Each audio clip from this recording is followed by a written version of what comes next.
My honest review of the Sinners movie is visually, the aesthetics were beautiful. It's a period piece. It was set back in 1932, Mississippi or something like that, Clarksdale, Mississippi. And the visual aesthetic is spot on. It's very superb. They did a very good job of just really getting you in the vibe and the feeling of 1932 Jim Crow era. They did a very good job of just showing the setting and making you immersed in this world. Speaking of period pieces, I got my mason jar right here with my chai up in this joint. So just to keep it festive.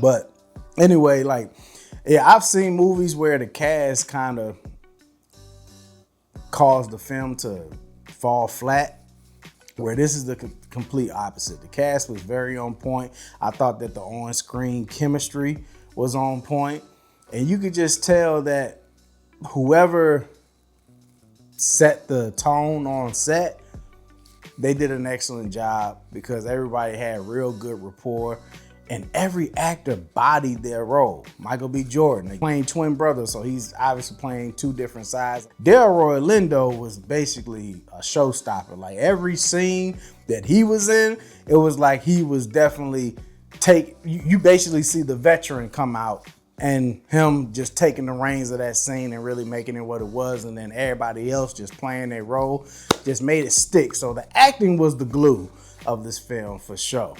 All right, that was the spoiler-free review.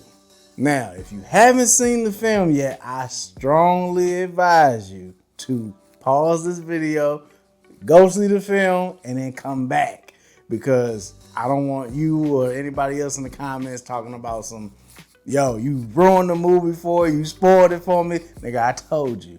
Stop it, go, and then come back, because we about to get into the real in-depth talk about the film. Now, the movie took a while to finally get to the it. And I always define it as that. Like, what's the it in a movie? And that's like when the shit starts happening. It took a while to get to that point. I'm not even gonna hold you. It probably took like a whole hour. Like the first hour was pretty much a bunch of build-up, a lot of backstory. You finding out more about, Smoke and Stack and these twins and like their whole story and how they left and came back. And so you're like, all right, cool. Like this is going somewhere. One thing that I do wish that they did or didn't do is I wish that they didn't show or reveal so much in the trailers, because a lot of the things that we started seeing, we already was anticipating because we saw it in the trailer. Like for instance, Hailee Steinfeld's character, Mary.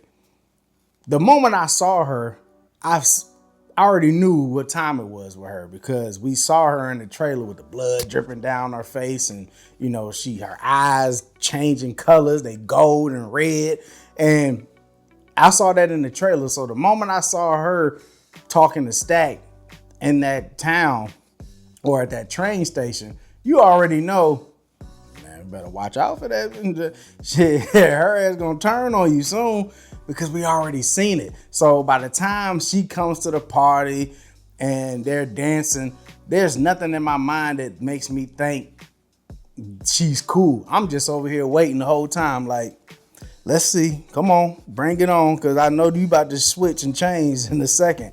And sure enough, they getting it on, which was funny as hell. They was getting it on, and then they left, came back and checked on him again, and she's biting the shit out of him and kills him. And she's just over there like, we're going to get all of y'all. And I'm just thinking to myself, like, who the fuck is we? So she leaves, and even at that point, I'm like, all right, cool. Like, I'm thinking about this, like, all right, now we about to start getting into the scary aspect of it. But it still never comes. Night rolls in. They're doing the jukebox joint. They're having their grand opening. That's where they're playing this music. And one of the, scenes that I can remember very vividly is that scene where they're playing the music, and all the music started it was like a blast from the future, the past, and the present all in one. As artistic as it was, and I could see where Ryan Coogler was going with that direction, I was taken aback a little bit. I'm not even gonna hold you. Like, I was just like, oh, okay, like, what is this? But what I picked up from that was basically, in terms of music, if we were talking about a deeper understanding of why they even put that in there, they're trying to say that music is like one of these mediums that the soul in that never dies. Like, it all derives from the same place, and we all still have that same essence. It makes us feel good. It makes us dance. It makes us forget our problems and our worries. And no matter what era it's in, it has the same feeling. And they even like doubled up on it when they're playing the music, Preacher Boy is singing, and then the roof is on fire. Like, the roof is on fire, and then the whole juke joint is starting to burn down to the ground. And while it's burning down to the ground, they still singing, still dancing. And that was also a metaphor for no matter what's going on around us, as people like us, we still can find solace in music, and we still have it. So like, the whole world can be burning around us, but that is our place of just like, you know, feeling good, being us, and still just being present and in the moment, and nothing can shake us out of that. So then, if you want to dive even deeper into the spiritual context, they kept having this reference of the asking of, or needing the invitation to get in. That shit is true. So for y'all watching, and y'all who kind of like up on game as far as knowing how the spiritual world acts and how it revolves around us, yo, be very careful of, you know, who you let in your house, and or into any establishment or anything, because that's real. You know what I'm saying? The devil will always need your permission to come in. And so they just kept having that as a theme. You know, you saw Cornbread, when he came back, he was like, you know, well, y'all just let me in. And they're like, wait a minute, you came in just fine the last time, so why you can't do it now? And everybody had to get that invitation, and you saw that they couldn't even cross the threshold of the place until the Asian lady, she was over there, you know, I guess they were talking about her daughter or whatever, and she just couldn't, she had enough. She wanted to see these dudes, so she was like, y'all come on in here. And y'all saw, he was like, ah, yes, finally. And that's how that shit really, I've witnessed it. I've experienced it. I like that they put that in there, because that's real, that's true. And then that leads me into talking about that final sequence. So even that was a metaphor. You saw when they finally broke in and they got to fighting, and she threw the little cocktail joint, and the whole place is burning and everything. It's like they're fighting in hell. You have these sinners burning in hell with each other as they fight. And so it's like, you're no better. The vampire is no worse or better than this sinner that's fighting them. And so people are turning, people are fighting. Michael B. Jordan's characters fight each other, and you know, Preacher Boy is running away from Jack O'Connell, and vampires chasing him. But then the vampire even let him know that he wanted him, he wanted his songs, and he wanted to give him his, which again, this music industry, that just kind of, you know, alludes to that a little bit, about how, you know, a lot of the music that we hear is not just influenced by outside factors. A lot of those things be spiritual, and a lot of people derive those things from some other spirit. It might be a good spirit, might be a bad spirit. The music that we have out here today, y'all make the conclusion on what spirit is from. But that even, you know, put that into context a little bit. But there was a lot of deeper meanings and a lot of metaphors in here. I would even go on a limb and say that they were trying to allude to the fact that we have all unified as a people. Not to say that I'm on either side of the fence, but I'm just saying the fact that we've unified as a people has really caused us to start dancing with the devil, because now we've opened ourselves up. We've invited these other people who naturally don't like us anyway into our mix and into our culture, into our things. And now all of this stuff is interwoven and they giving us some of their bad stuff. And we're, you know what I'm saying? It's just a mixture of shit. And so this unity has really caused a lot of sinners or a lot of just bad connotations. But as good as the film is in terms of how good it looked, the cast, the build up, and just, I would say even like the overall feeling of the film, kinda. Let's talk about some things that I didn't really like. Now, for one, again, I came into this thinking that this was a horror film. And I felt like I was tricked a little bit. And maybe that's on me. Maybe I didn't do enough research going into it to see that this wasn't a horror film. And I will say that, you know, maybe like a couple of days leading up to opening day, I did peep that they were starting to steer away from that. And it's almost as if they knew it and tried to do like some damage control and say, no, let's temper these people's expectations and switch this from a horror to more of a thriller, action-packed type of film. Because there was no horror element in it. I didn't get scared one time. I'm not easy to scare. I actually love horror films, so that's why I'm not easy to scare. But there were moments where they were kind of there. Like, there were moments where, remember those moments where, like, the vampires are surrounding the house and they're singing those songs and, you know, you're seeing Cornbread leave and he has to use the bathroom, but you got all these, and like, they basically playing mind games with everybody who was inside. I was like, all right, cool, this is it. I'm on the edge of my seat. Like, this is the moment where we finally get that scare factor. And then they killed it. And it was almost like they did it purposely. It was like they were trying to coddle the audience a little bit, like, no. This is not that type of film.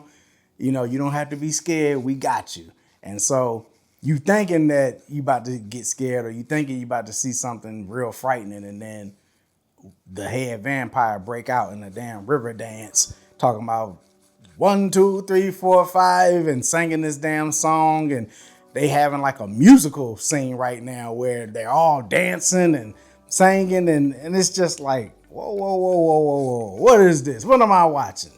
And again, you know, am I now in hindsight, am I that surprised? Not really. I mean, it's a vampire film, so how many vampire films are actually scary anyway? But I was just waiting for something a little bit more spooky than what we got there. So I didn't like that. I also touched on the fact that a lot of what was in the trailer, I wish they would have scaled that back a little bit more so that there was more of that surprise aspect, because I like the experience of having that moment where I'm like, oh shit, she got turned into a vampire too, or he ain't who he say he is. But the fact that we had already seen so much in the trailer, it's like there's no surprise factor there. Like, I wasn't surprised when Mary turned to a vampire. I wasn't surprised when Cornbread came back and he started acting funny. I wasn't surprised when Thack got killed by Mary and, you know, he turned to a vampire, because we already seen it. We saw it in the trailer, and every trailer from the beginning to the time that they rolled out the film. To be honest with you, I kind of get the vibe and feeling of Nope when watching Sinners. Reason I said Nope is because Nope was the same way. It wasn't scary at all, but they had me feeling like that leading up to it, just like this movie did. And then when you finally get in there, you see that it's more of just this thing that you need to sit and watch and kind of pick all the different deeper meanings out of it and see what you can, you know, do with that. But outside of those things, it's not something that you're going to go home and not be able to sleep at night because you saw this movie. It's not that. Y'all remember that one scene in Note where they're in the barnyard and those kids, you think it's aliens in there, but then it's just nothing but a bunch of kids in that joint with masks and costumes on. It's like, yo, you built me up. You had me thinking that I'm about to see something crazy, and then some kids in costume and they running off laughing, and it's just like, damn, why you do that? Like, I was almost there with it, and now you just purposely took me out of being afraid or frightened. And you know, it's the same thing with the Sinners movie. You know, that scene where old dude, like the main vampire, is river dancing, man, I was so pissed off about that. I just got to be all the way honest. I was like, bruh, why? Like, make this dude really scary, man. I can't be afraid of this or even think remotely of being frightened by a dude river dancing. I don't care what he does for the rest of the movie. He can fucking grow nails out of his hands, teeth like that. I don't care no more because I've seen this dude over here doing an Irish river dance. Like, nah, bro. Well, maybe that's just me, but all I would say is, like, towards the end, I just really felt like it could have been a little bit more of a punch, and not just this other stuff. And I know a lot of people are gonna eat that final sequence up, especially the sequence where Michael B. Jordan is shooting all the Klans people who come back to recollect the building that they just sold. People gonna eat that up, and I know they're gonna eat it up because it kind of reminded me of Django. I remember when Django is basically going back to that damn plantation and he's killing everybody in Mr. Candyland's house, and he's, escaping with Kerry Washington and they're riding off into the sunset, and you see him just picking off all these low-level white people. People ate that shit up, and I understand it because it's something that makes people feel liberated in the moment. It's a very cheap way to just feel like, yo, cool, like, yo, we got our lick back. You know what I'm saying? After years and years of racism and prejudice and bullshit and Jim Crow.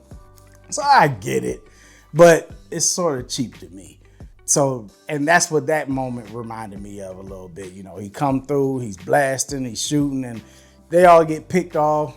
He gets killed in the process, or I think he dies peacefully because we don't see him after he has that moment with his woman and his daughter who are in the ancestry realm now. But the thing that really just had me like, oh man, y'all could have ended this on an even harder note was when Sammy was in that damn bar and it's 1992 and they fast forward and they showing him with the scar and all of that stuff. You see that he's now become a household name because he got his face all plastered on the poster and everything. So, and he's just sitting there, and the security guard comes and like, yo, we got 2 more out here that just said they need to come. Is it cool? And they was like, yeah, let them come on in. And he hears the security guard be like, yeah, y'all come on in. And that immediately like gets him perked up like, oh, wait a minute. I'll never forget that invitation shit.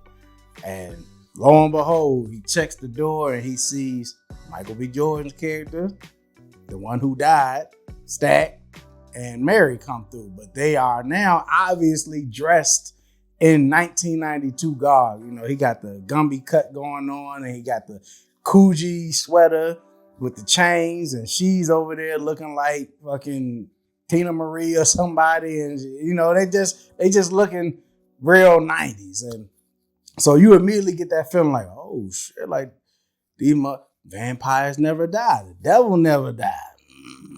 So they sit down and I'm over here expecting, to be honest with you, y'all could have just ended it like that. Like had them come in, leave us on the cliffhanger of like, yo, oh shit, they walk in the door. What they gonna do to Sammy? You know what I'm saying?